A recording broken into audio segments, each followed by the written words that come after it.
चुका है, दाखिला जारी भी है।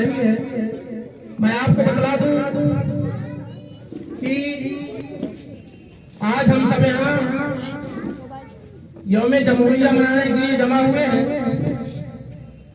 इस मौके पर मैं आप सब हज़रात को मुबारकबाद पेश करता हूँ और अपने ये अजीज तलबा जिनकी तादाद अभी 15-16 है, उनको भी और आप लोगों को भी ये बता देना चाहता हूँ कि ये जो हिंदुस्तान की 2 तारीख है, 26 जनवरी और 15 अगस्त, हम इस मौके पे खुशी क्यों मनाते हैं।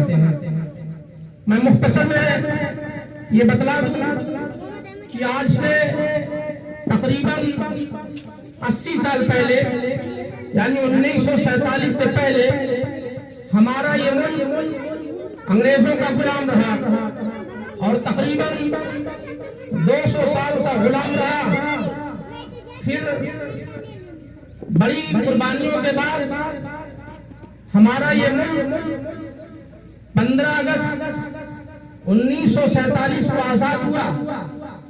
अब आजाद होने के बाद इस मुल्क को चलाने के लिए एक कानून की, एक दस्तूर की जरूरत थी।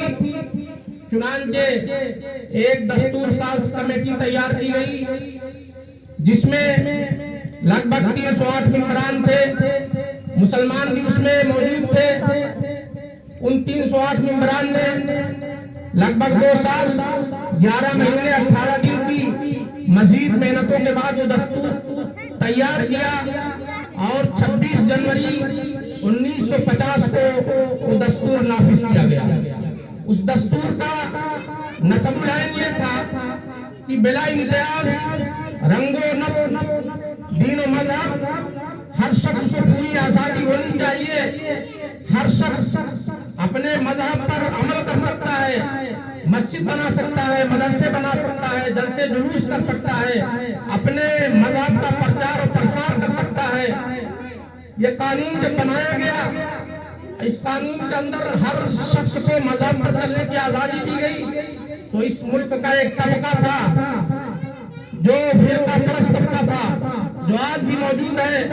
उनकी कोशिश ये थी कि इस मुल्क को हिंदू राष्ट्र बनाया जाए, लेकिन हमारे उलमा आगे बढ़े और उन्होंने कहा नहीं, अगर इस मुल्क को आजाद कराने में तुम्हारा खून बहा है तो हमारा भी खून बहा है, लिहाजा इस मुल्क का दस्तूर सेकुलर दस्तूर होगा। चुनांचे सेकुलर दस्तूर बनाया गया। अभी इस पर इंशाअल्लाह तफसीली रोशनी डालेंगे हमारे मुअज़्ज़ज़ मेहमान मौलाना अशरफ साहब हैं और मौलाना उबैदुल्लाह साहब हैं, डॉक्टर शाबान साहब हैं। और ये भी बता दूं आज के इस मजलिस की प्रोग्राम की सदारत फरमा रहे शहर के मशहूर मारूफ डॉक्टर जनाब आली जनाब डॉक्टर शाबान साहब हैं। मैं उनका बेहद ममनून मशहूर हूँ। अपनी तमाम तर मसरूफियात के बावजूद हमारे प्रोग्राम में तशरीफ लाए। यकीनन आप इस शेर के मिसदाक हैं कि एक अब्र का टुकड़ा जहाँ जहाँ, ये एक अब्र का टुकड़ा कहाँ कहाँ बरसे, तमाम शहर प्यासा दिखाई देता है। अब मैं बाज़ाब्ता प्रोग्राम का आगाज करता हूँ और ये बतला दूं कि मैं तिलावत कलामुल्लाह के लिए उस बच्चे को आवाज दे रहा हूँ जो इस एकेडमी का सबसे पहला तालिब इल्म है। इस एकेडमी की उम्र ही क्या है, अभी 2-2.5 महीना पहले कायम किया गया है। इस एकेडमी का जो सबसे पहला तालिब इल्म है, जिसका सबसे पहले दाखिला हुआ, वो है अजीजम अली हसन। अली हसन से मैं दरख्वास्त करता हूँ कि आए और तिलावत कलामुल्लाह